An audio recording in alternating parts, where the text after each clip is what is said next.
என் பேர் மான்குமார். இந்த பெரும்பாக்கம் பகுதியில் நாங்கள் இருக்கிறோம்.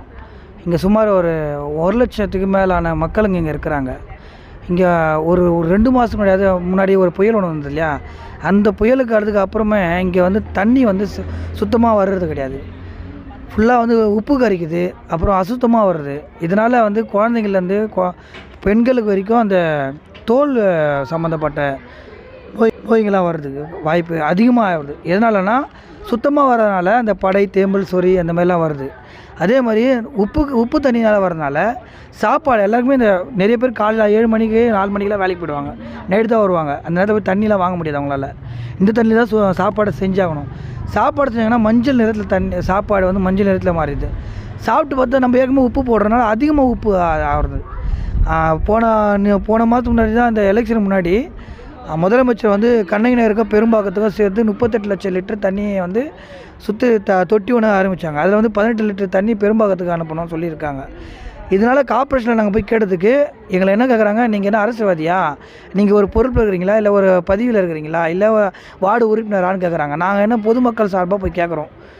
உதாரணத்துக்கு 2 மாற்றுத்தாளி தமிழ் மாற்றுத்தாளிங்க ஒரு குடும்பத்தில் இருக்காங்கன்னா அவங்க போயிட்டு தண்ணி எங்கேருந்து பிடிப்பாங்க சொல்லுங்கள்? அவங்களுக்கு தேவையான தண்ணி தான், அவங்களுக்கு வர மாதம் வந்து ஓஏபி தான். இது மூலிமா ஒரு தண்ணி வச்ச பணத்தை வச்சு தான் அவங்க வாழ்கிறாங்க.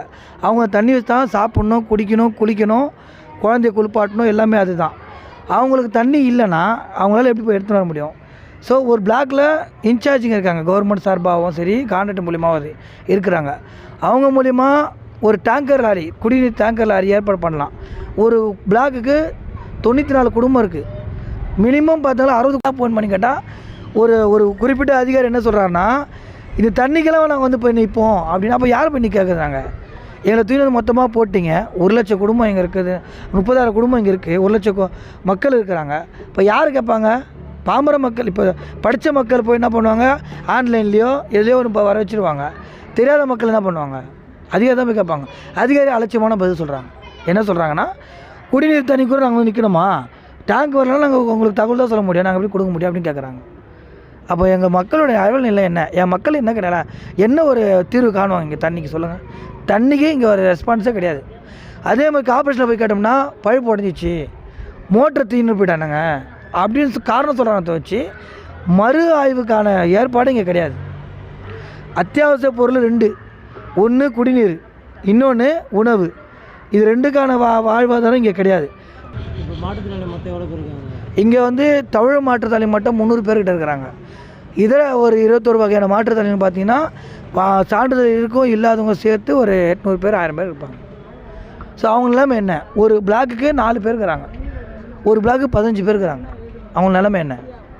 இப்போ தண்ணி பிரச்சனைப்பா, தண்ணி வந்து மஞ்சள் கலராக 4 பேர் இருக்கிறாங்க, ஒரு பிளாக்கு 15 பேர் இருக்கிறாங்க. அவங்க நிலைமை என்ன? இப்போ தண்ணி பிரச்சனைப்பா, தண்ணி வந்து மஞ்சள் கலராக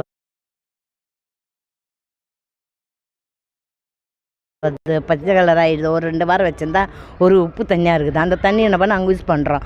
அந்த யூஸ் பண்ணுறதுனால அவங்க உடம்புலாம் கெண்டாகிடுது, தண்டாகிடுது, படம்பு சொறி மாரி ஆகிடுது.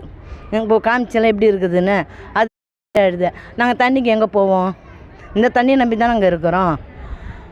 அதனால் நாங்கள் இந்த இது சொல்கிறோம், அந்த தண்ணி க்ளீன் பண்ணி கொடுங்கன்றோம். வேறு எதுவும் இது எனக்கு தெரிஞ்சு ஒரு மாதமாக இருக்குது. எனக்கு பாதிக்கப்பட்ட வந்து 1 மாதமாக இருக்குது. மற்ற பேருக்கு எப்படி இருக்குதோ எனக்கு தெரியாதுப்பா. அந்த தண்ணியை அந்த தண்ணி நாங்கள் குடிக்க மாட்டோம். இந்த ரைஸ் வடிப்போம், அந்த குழம்பு செய்வோம், அது கூட யூஸ் ஆகலை. இப்போ அது கூட யூஸ் ஆகலை, யூஸ் ஆகாத கிடக்குது அந்த இது. நாங்கள் கேன் தண்ணி தான் சாப்பாடு செய்கிறோம், இந்த குழம்பு வச்சுக்கிறோம், குடிச்சிட்டு போகிறோம். இந்த குளிக்கிறதுக்கும் அந்த துணி துவைக்கும்